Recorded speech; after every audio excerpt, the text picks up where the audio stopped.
WB home tutor চ্যানেলে তোমাদের স্বাগতম। আজ আমি তোমাদের নবম শ্রেণীর গণিত বিষয়ের মডেল অ্যাক্টিভিটি টাস্ক পার্ট 5 এর প্রশ্নগুলিকে খুব সহজেই বোঝানোর চেষ্টা করব।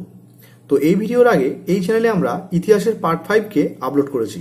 তো যারা এখনো ভিডিওটি দেখোনি, ডেসক্রিপশনে থাকা লিঙ্ক থেকে অবশ্যই ভিডিওটি দেখে নিও এবং আশা রাখছি এই ভিডিওটি তোমরা শেষ পর্যন্ত দেখবে, তবেই পার্ট 5 এর প্রত্যেকটি অঙ্ক তোমরা খুব সহজেই বুঝতে পারবে।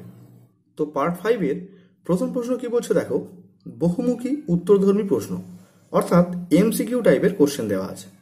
তো এর 1 নম্বর প্রশ্ন বলছে, একজন সবজি বিক্রেতা 20 টাকায় 10টি লেবু কিনে 20 টাকায় 8টি লেবু বিক্রি করেন।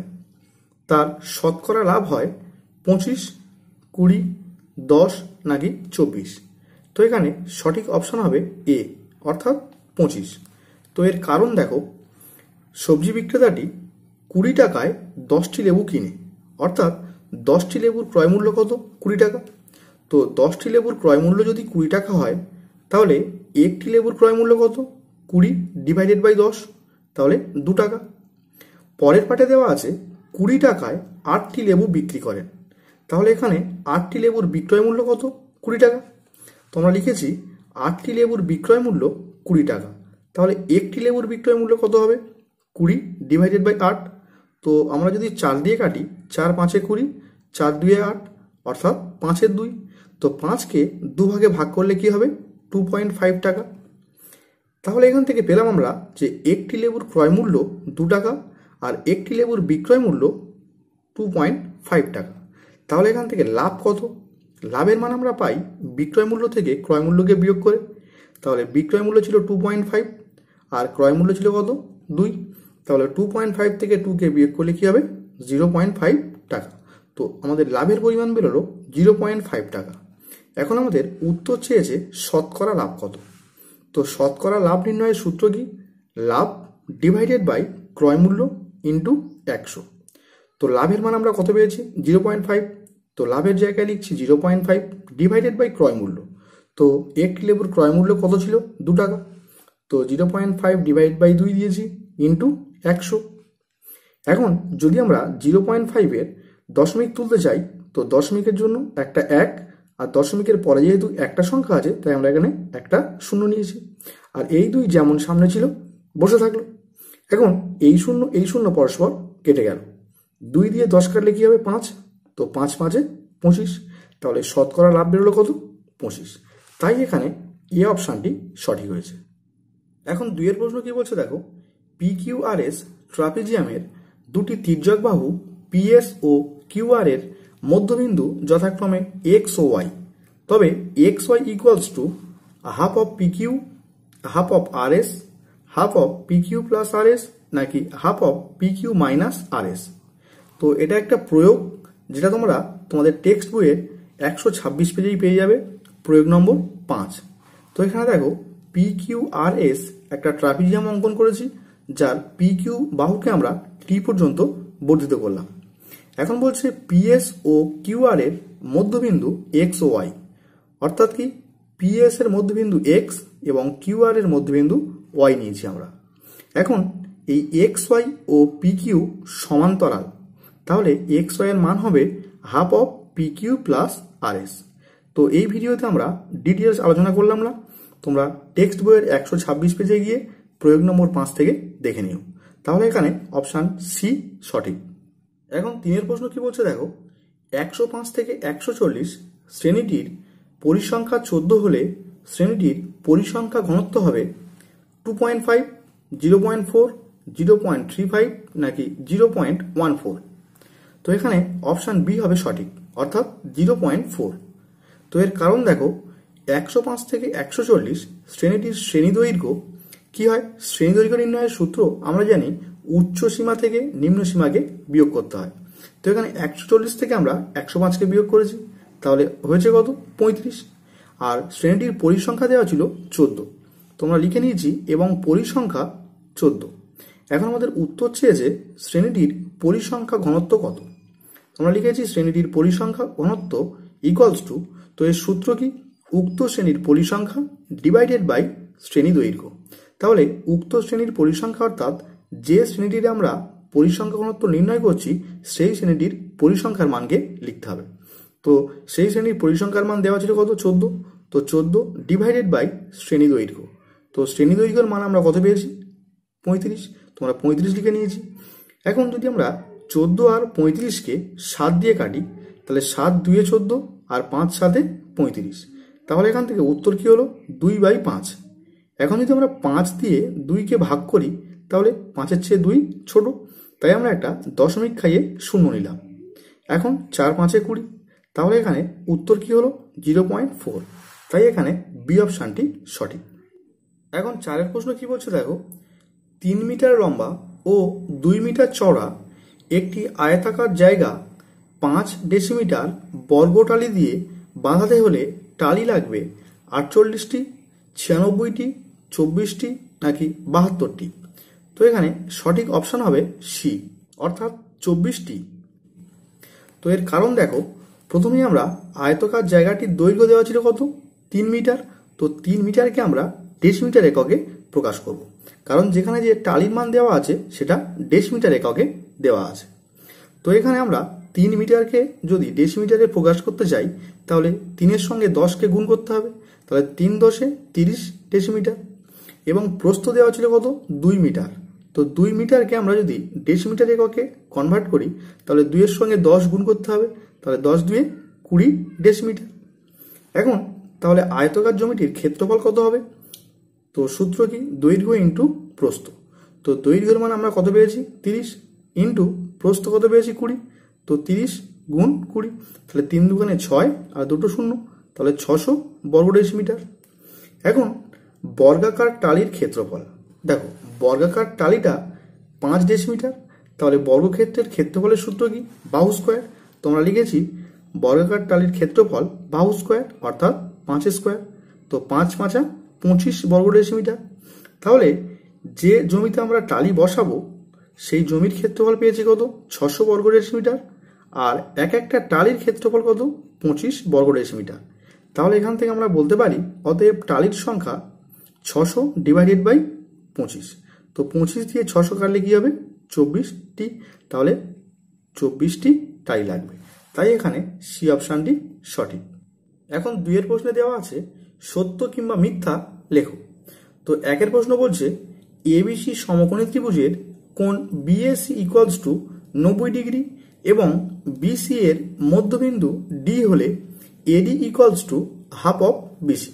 তো এখানে উত্তর লিখে নেবে প্রদত্ত বিবৃতিটি সত্য। তো এর কারণ তোমরা পেজ নম্বর 128 প্রয়োগ নম্বর 7-এ পেয়ে যাবে। তো দেখো, এ বি সি একটি সমকোণী ত্রিভুজ যার বিএসি এই কোণের মান কত? 90 ডিগ্রি। তো বিএসি অর্থাৎ এই কোণের মান কত দেওয়া আছে? 90 ডিগ্রি। এবং কি বিসি এর মধ্যবিন্দু ডি, বিসি বাহুর মধ্যবিন্দু কি? ডি। তাহলে এডি ইকুয়ালস টু কি হবে?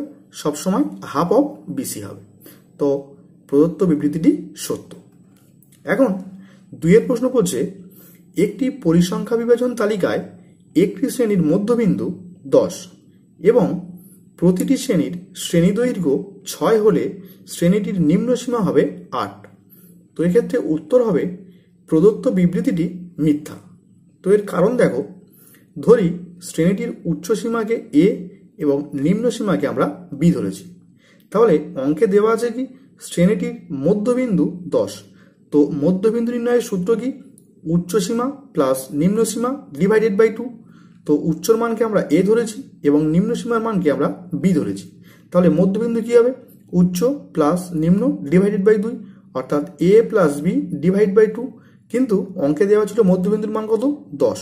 তোমরা লিখেছি শর্তানুসারে A plus B divided by 2 equals to 10। আর কি দেওয়া ছিল? শ্রেণীটির শ্রেণী দৈর্ঘ্য 6। তো শ্রেণী দৈর্ঘ্য নির্ণয়ের সূত্র কি? উচ্চ সীমা মাইনাস নিম্ন সীমা। তো উচ্চ সীমার মান আমরা এ ধরেছি, নিম্ন সীমার মান আমরা বি ধরেছি। তাহলে কি হবে? শ্রেণী দৈর্ঘ্য কি হবে? এ মাইনাস বি। তাহলে ইকুয়ালস টু কি হবে? 6।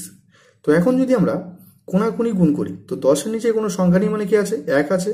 তো এ প্লাস বি ইন্টু 1, তাহলে কি হবে? এ প্লাস বি 1কে A plus B equals to 10 দুগুণে 20। তো এটাকে আমরা 1 নম্বর ইকুয়েশন দিলাম, এটাকে 2 নম্বর ইকুয়েশন দিলাম। এখন লিখছি 1 ও 2 বিয়োগ করিয়া পাই। তো 1 নম্বর ইকুয়েশন ছিল A plus B equals to 20। 2 নম্বর ইকুয়েশন ছিল a minus B equals to 6। তো আমরা বিয়োগ করব, অর্থাৎ এর সাইন ছিল প্লাস হয়ে গেল মাইনাস, এর ছিল মাইনাস হয়ে গেল প্লাস, এর সাইন ছিল প্লাস হয়ে গেল মাইনাস। তাহলে এখন দেখো প্লাস এ মাইনাস এ পরস্পর কেটে গেল, বি যোগ বি অর্থাৎ 2b ইকুয়ালস টু কত, 20 থেকে 6কে বিয়োগ করলে কি পাবো 14। তাহলে এখান থেকে বলতে পারি B equals to 14 divided by এই 2 নেমে যাবে। তাহলে বির মান কত পেলাম 7। তো বিটাকে আমরা কি ধরে নিয়েছিলাম নিম্ন সীমা, তো নিম্ন সীমার মান আমরা পেলাম 7, কিন্তু অঙ্কে বলছে নিম্ন সীমার মান 8, তাই আমরা লিখেছি প্রদত্ত বিবৃতিটি মিথ্যা।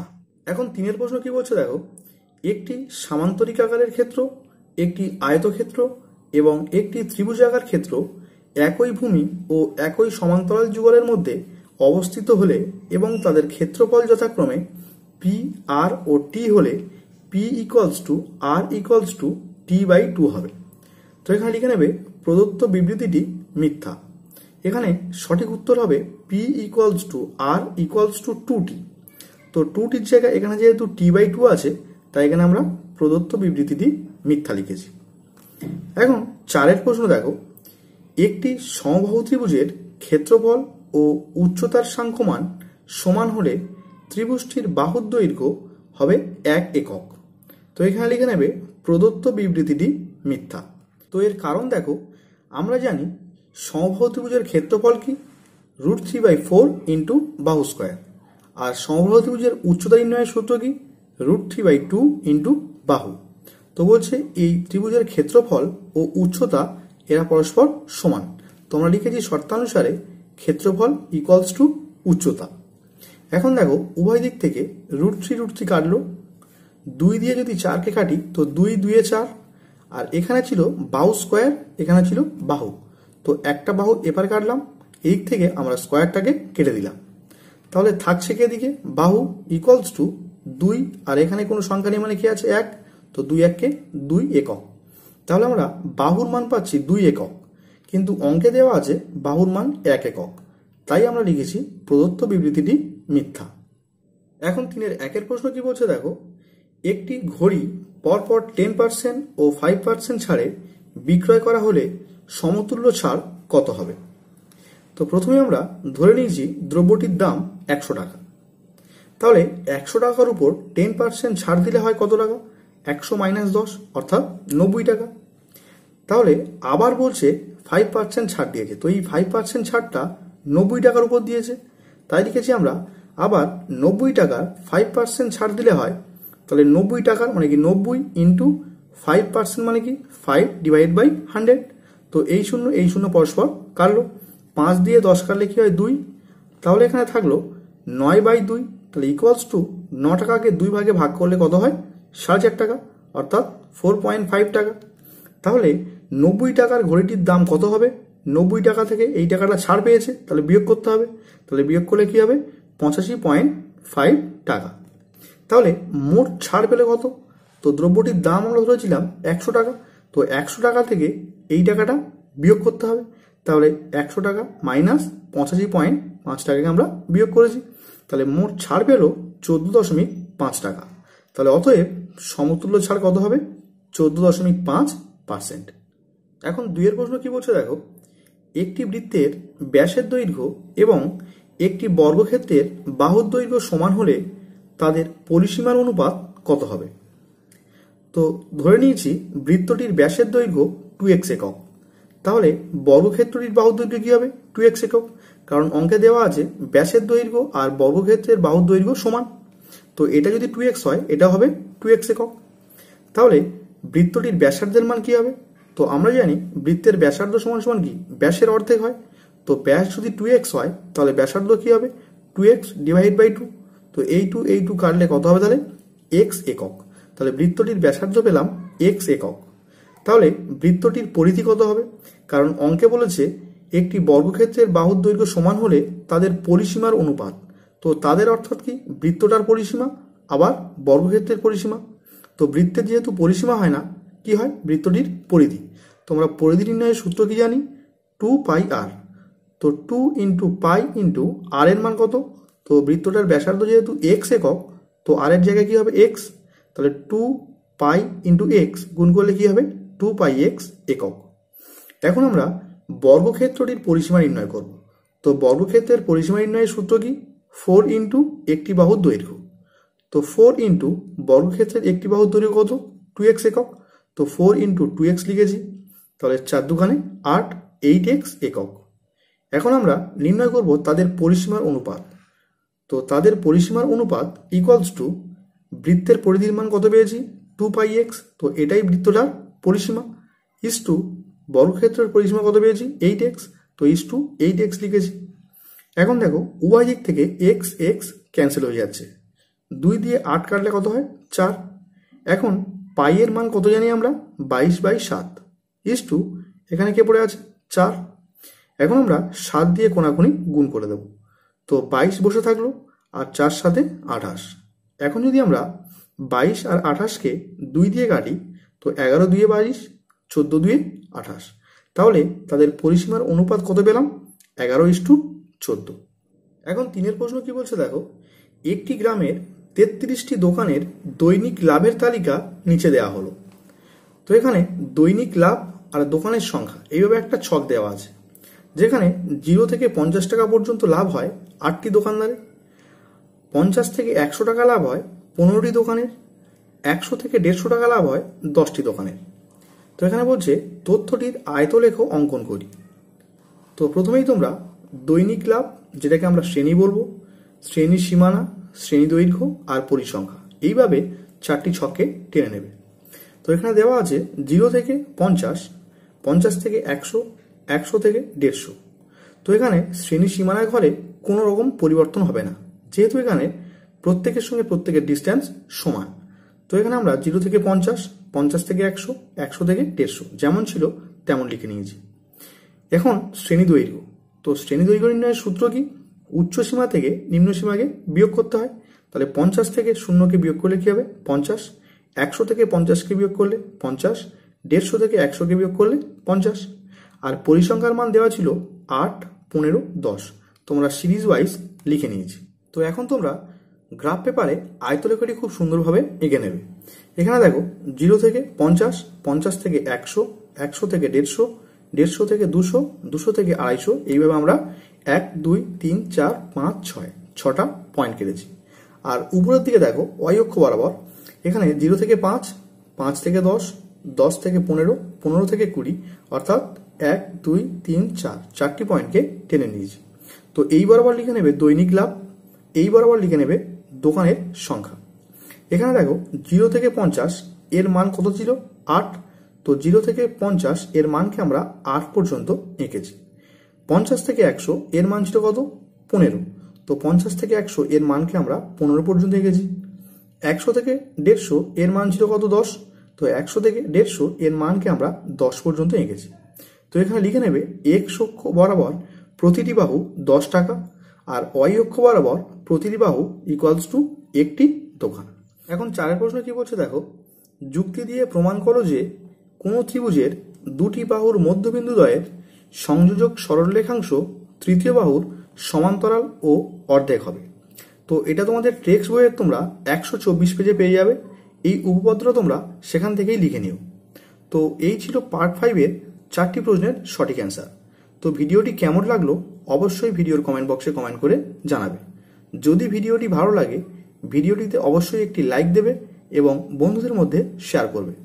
আর তুমি যদি এই চ্যানেলে নতুন হয়ে থাকো চ্যানেলটিকে অতি অবশ্যই সাবস্ক্রাইব করে পাশে থাকা বেল আইকনে অল নোটিফিকেশন অন করে রেখো আমার প্রত্যেকটি ভিডিও সবচেয়ে আগে দেখার জন্য।